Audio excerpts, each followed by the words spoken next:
Hey guys, this video is for Anderson University Abnormal Psychology class in spring of 2024. I'm going to be illustrating histrionic personality disorder for you guys. My name is Andriana Rivera and I'm super excited, so let's go. Historical background. So the word histrionic and histrionic personality disorder derives from the term hysteria, which is a classical term that includes a wide variety of psychopathological states. Hippocrates was the one who coined this term, describing it as the consequence of a dry womb rising towards the throat, searching for humidity, thereby impeding breathing. The ancient Egyptians and Greeks agreed with the same idea as Hippocrates. They blamed a displaced womb for many women's afflictions, including choking, mutism, and paralysis. They called this the wandering womb or the wicked womb. It was really just a way to try to explain female craziness at the time. During the Middle Ages, the attitude towards sickness changed from naturalistic to demonic. Hysteria came to be seen as a manifestation of demonic possession. Years and years after that, a whole bunch of other important people changed the meaning of what hysteria means and studied what they think caused it. We have a bunch on this list, and eventually it made its way to Freud. And though he went through a lot of theories, eventually, as everything does in the world of Freud, he concludes that it's caused by subconscious sexual fantasies. Jumping more into the future, we have a bunch more people that not only studied hysteria, but also personality disorders. One of the influential people was Snyder, who published his taxonomy in 1923. He described 10 different psychopathological personalities commonly seen in psychiatric settings, and one of them he called attention-seeking personality disorder, is hint hint what we now call histrionic personality disorder. Eventually, we finally make our way to the DSM. Histrionic personality disorder made its first official appearance in the DSM-2, and since the DSM-3, it's the only disorder that kept the term derived from the old concept of hysteria. So let's look at our handy DSM-5 for some diagnosis criteria. So first off, let's kind of go over personality, which is a set of established patterns and behaviors which one relates to and understands the world around them. And so a personality disorder would be a consistent disturbance in how people experience and interpret themselves and other people.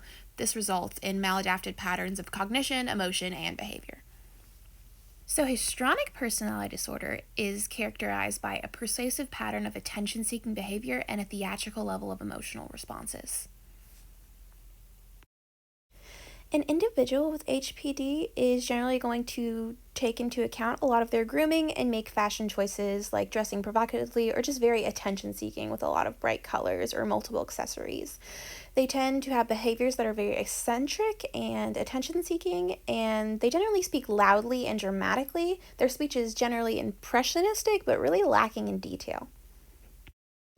In order to be clinically diagnosed with HPD, a person has to display 5 or more of the diagnostic criteria beginning by early adulthood and presented in a variety of contexts. The DSM-5 lays them out. There is 8. One is uncomfortable in situations where he or she is not the center of attention. Interaction with others is often characterized by inappropriate, sexually seductive, or provocative behavior.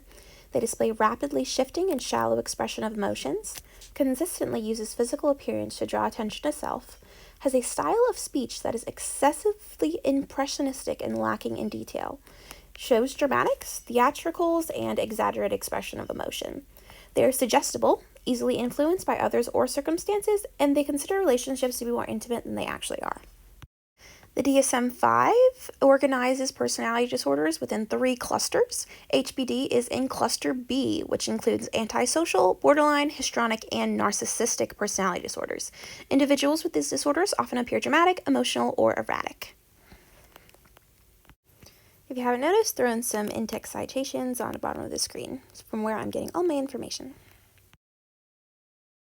On to the big question of why. Why do personality disorders occur in people? So, to be honest, we don't really know, but we have a lot of theories that we can think about. In general, of course, we have to consider childhood trauma. Methods of parenting can trigger the risk of personality disorders in children, and of course, prevalence of personality disorders in family. There could also be a genetic trait that is causing this to happen, since we often see personality disorders within families. And of course, to try to understand it a bit more, we have our trusty multipath model, which is also called the biopsychosocial model. So, as we know, this is just a combination of biological factors, psychological, social, and sociocultural in order to work together to try to explain why HPD is a thing in people. A theory I found super interesting in my research is the diathesis stress model.